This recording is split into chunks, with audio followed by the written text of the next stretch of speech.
So the next one I visited with is Two Guys Yarn Company, and only one of the two guys was there. They had split their time because one was at a different event. But I met Gene, really nice, honest guy, and I think you're going to love his interview because he brought some candidness, I think, to being a yarn dyer, and I want to share that with you now. So let's get on with Two Guys Yarn Company.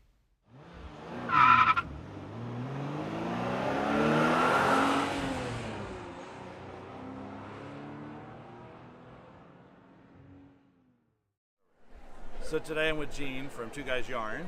Hi, how are you? Hi. Good. Good. And we're at the DFW Fiberfest again. This is 2019 show. How many years have you been showing here? This is my third or fourth. I wow. I don't remember anymore. Do they bleed in? Yes. Yes. Every day, every show, it all seems to just bleed in. How many shows about do you think you do a year? I try to keep it right around 22. Try to keep it around 22. Right. First half of the year is the busier part. Okay. So I do more shows at the first 3 to 4 months than I Okay. do the rest of the year. So after this, I finally have a month off where I can try to restock. As you can see, it's getting a little bit thinner over here, but we are broken for 2 shows. The other guy in the Two Guys Yarn Company, my husband, is in Chicago for YarnCon. See, Yes. it's smart to split. Ron and Teresa from Buffalo Wool, they do that too. Uh-huh. So the fact that they're both at this show tells you how big this show is. Yes, and it's a fun show. It's really good. And I wouldn't do this show alone if there were no volunteers. The volunteers really make this show really easy to do on your own. Oh, that's great. So, because I can run off if I have to. That's good to know. So, see, the support for the show is important. Yes. So, how many years has Two Guys Yarn been in business? This is our 5th year. 5th year. Yes. That's great. Our 5th year, we've decided to do a few other things. We now carry Kromsky, which is spinning wheels, looms, the various accessories. We've also branched out and we're switching from a lot of commercially sourced yarn. Okay. We have the tweed yarn, which is commercial, and we'll be keeping a few others. But most of our yarns are all milled in a mini mill about half hour from my house. So it's a one-woman operation on an alpaca farm. Wow. So I import thousands of pounds of fiber, and then she mills it into these different yarns. That's great. And where are you guys located? Northern Illinois, Okay. Rockford, Cherry Valley. Okay. Yeah, because it gets cold up there, so they need wool. It's a necessity. I'm from Houston, so there's not many yarn shops there. And it's Cotton because- and linen. Yeah, that's pretty much it. I went to a yarn shop in Scottsdale, Arizona, and she sold nothing but linen. Yes. And I was like, well, that makes sense. It's hot there, so. Yes. So how many years have you been knitting, or do you? I've been knitting since 2007. Okay. Yeah, 2007 is when I started a awful job. But they let you craft while I was on the phone because you couldn't take your headset off. You just had a small half-second beat, and then you had a customer screaming in your ear. Oh, so you did this while you were at work? Yes. And so I was knitting scarves for charity, just regular garter stitch scarves. I just had to know how many stitches cast on and just go until it felt right, and then cast it off, and then grab the skein and go again. See how easy it is? Then that turned, of course, into shawls, socks, sweaters. An addiction. Rabbit hole straight down. But it's still a lot of fun. Yes. Yes. Yes. It's a very fun hobby, and that's what I wanted to do, is talk to more guys to try to get more guys to do it. There's no Right. reason why we're not. Exactly. No reason. No reason. It's a good hobby to have, and that's what this channel is all about. So I want to thank you so much for your time. Thank you. Appreciate it, and we'll see him again soon when he talks about his product. All right. All right. Thanks. Yeah, most of our yarn lines are custom milled for us on an alpaca farm, so it's done by one woman operation. When we first started, we wanted to go with an Aran weight that was not a 2-ply, because 2-ply comes out a little more flat. So we went with a 3-ply, and this is 200 yards, 100% EFL. That's a lot, 200 yards. Right, and it's approximately 4 ounces to the skein. But it's nice, it's airy. Sometimes you can get a worsted weight gauge with it, but The 3-ply was the thing that I wanted, so then it's a nice round yarn. Then of course we have yarn socks. Yarn socks was developed by a friend of mine in the Chicago suburbs. And they just stretch out over a yarn cake. And then as you knit, it's going to shrink down and kind of capture the little bits, especially if you do center pull. Yeah, they're great for center pull bows. Yes. And then of course you're getting two, because if you're ordering socks, you get two in a package. Okay, and I just want to show everybody these colors. So easy, so much fun. I kind of like this. So That's her Look most popular color, at hands all down. and so this is this the same Yes, thing? And this, yeah, they're the same. colors. So when They're does great. it become this? Not right here. 'Cause Yeah, that's- that one.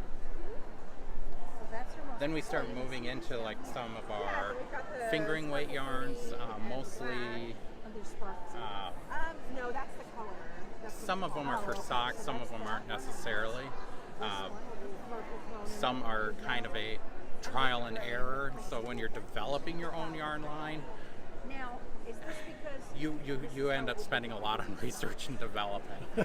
And this was one of them. It was the hope of having a non-superwash sock yarn, and sheep it was to be different wools blended with nylon.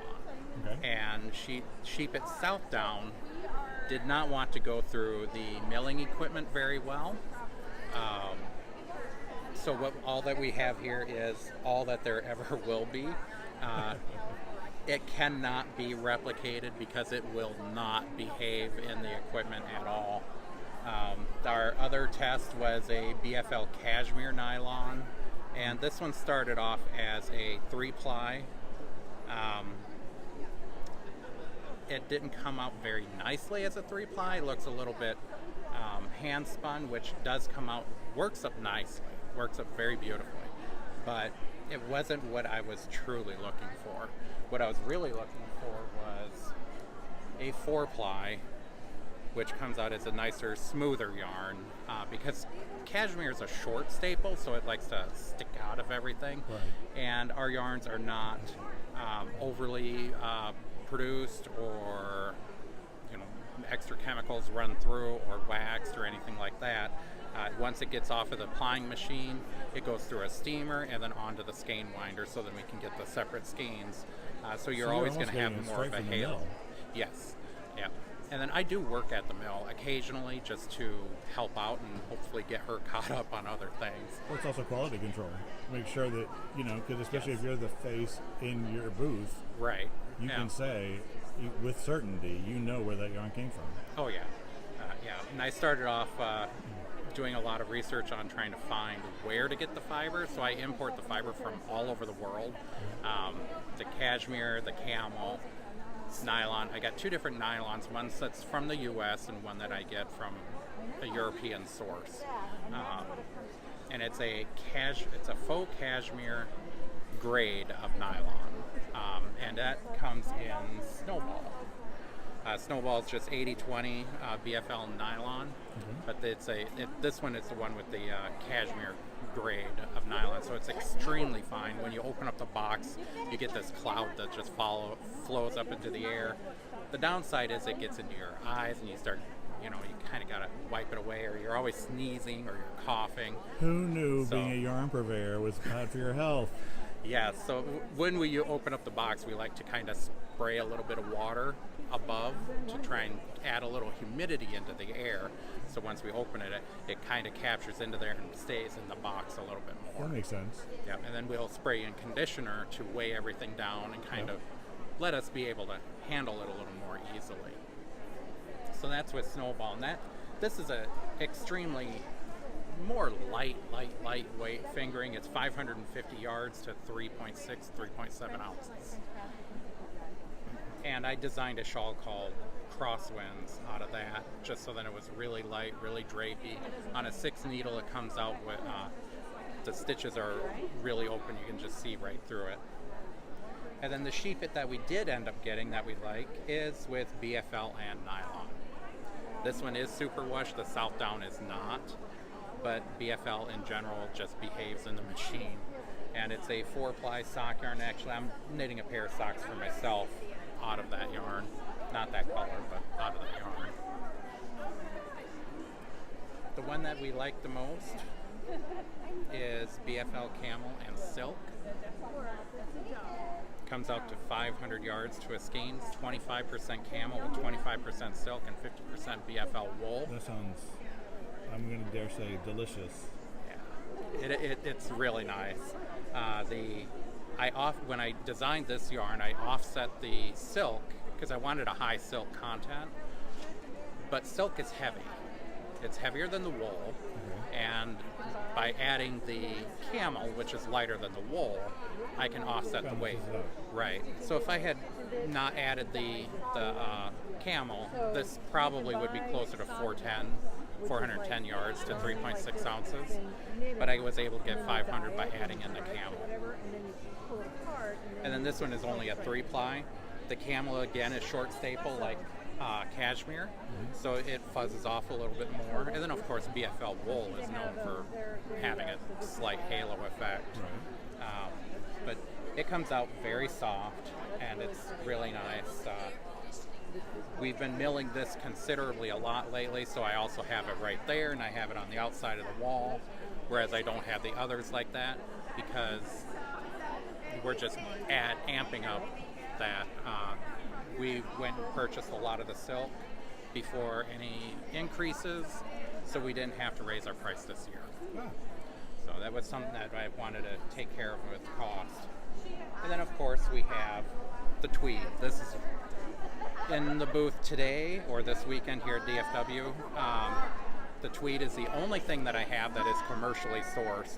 So I get this from a large supplier. I think they're out of Virginia or West Virginia.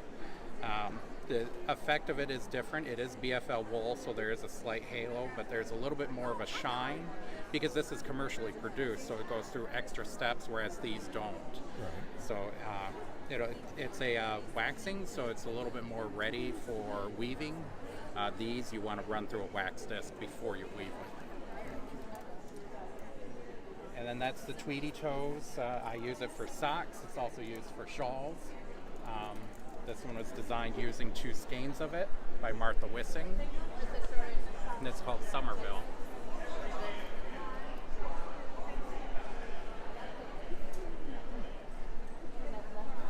Then, of course, because I am a spinner, I enjoy spinning as well. I go a little bit crazy when it comes to buying fleeces. Last year I bought 9 fleeces. A year before I bought somewhere around that, maybe 7. Romney is my favorite fleeces to buy because it's such a long staple length and it's just got a beautiful print, but it spins up nicely. And if you want to blend it with something, well, have fun with that because it blends really perfectly. So I've got several Romney fleeces sitting on the table there. But yeah, and then my mill that does the yarn, they also do the fiber. Oh, okay. That's handy. Yep. So we just run through and get it all taken care of. And you've got a great product, and I want to thank you for taking us on a tour of all you have with Two Guys Yarn Company. Yeah, thank you. Wasn't that great? Seriously, I mean, to have somebody tell you so much about the way the yarn is made. That's why him being part of the mill process or being present in the mill, I think really lends itself to being demonstrated in the booth, because there's not a lot of people that can say they've been there and done that. So really great job, Gene. While I was there, of course, I had to get something, and I just loved, and I hope you did too, those yarn socks. So I got blue, red, or I think it's sort of a reddy orange, and then yellow. But you get 2 in there, and I thought they were great. So hopefully you can visit their website and get some. But then I had to get some yarn too, because some of that stuff really was yummy, like he said. That snowball that he was talking about, I fell in love with it. When I saw this colorway, it's just these brown variations. It just looked great. And then I read the color name, Feed Me to the Bears, and I had to have it. I was like, oh yeah. But this is 80% blue-faced Leicester, and 20% nylon with a shimmering nylon. Remember he mentioned that?